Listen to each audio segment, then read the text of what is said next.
Welcome to the most favorite chapter of all, which is nutrition.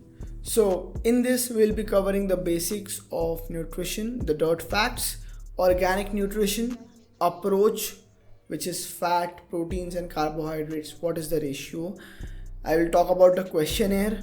I will be giving you the golden rule, what is it, and I'll be talking about why supplement industry is a scam. Okay, so let's start with the first video, which is basics of nutrition, the dirt facts. What I mean by dirt facts, I'm going to give you an overview on what I mean by this.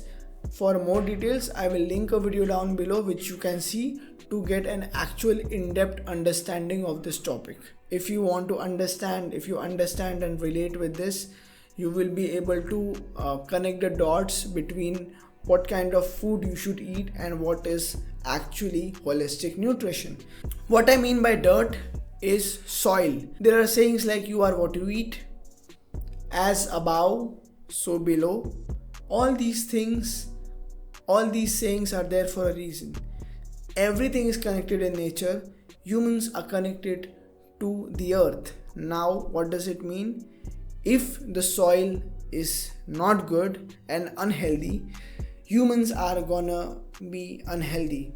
And this is what happened. If you see the statistics that these many people have diabetes, 1 out of 3 people have diabetes now, and whatever the statistics is that people are getting metabolically unhealthy, this or that. I might be wrong about the statistics because I'm just pulling them out of thin air, but we all know that people are sick. Why is that?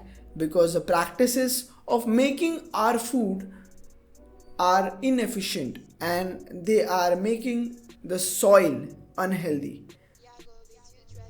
What I mean by that, first of all, there is more than, I think this thing shows, there is more than 25% of country's agricultural land affected by soil erosion in India, and that also includes the topsoil. Okay, and topsoil erosion is a very big issue in India. What does it do?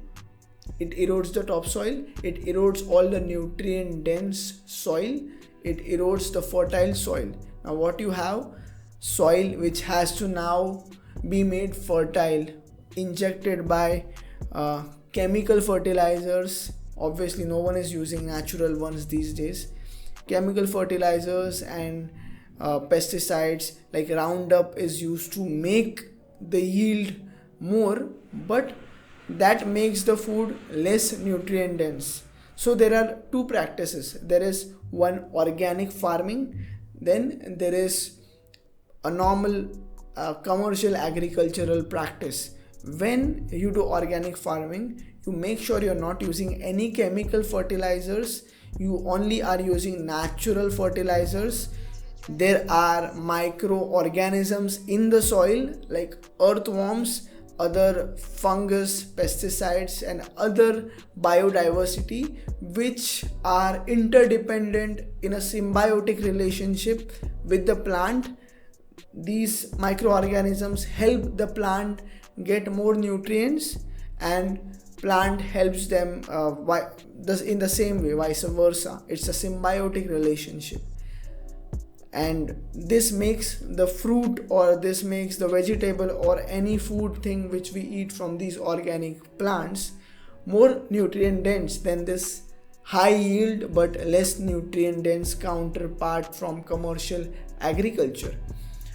Now, let's talk about earthworms. Earthworms are very important. Earthworms are beneficial to the soil because they help improve the soil quality by burrowing and breaking up the soil. They eat every organic material which is there, like a waste product in the soil, and then they excrete all the things which is used by the plants as fertilizers.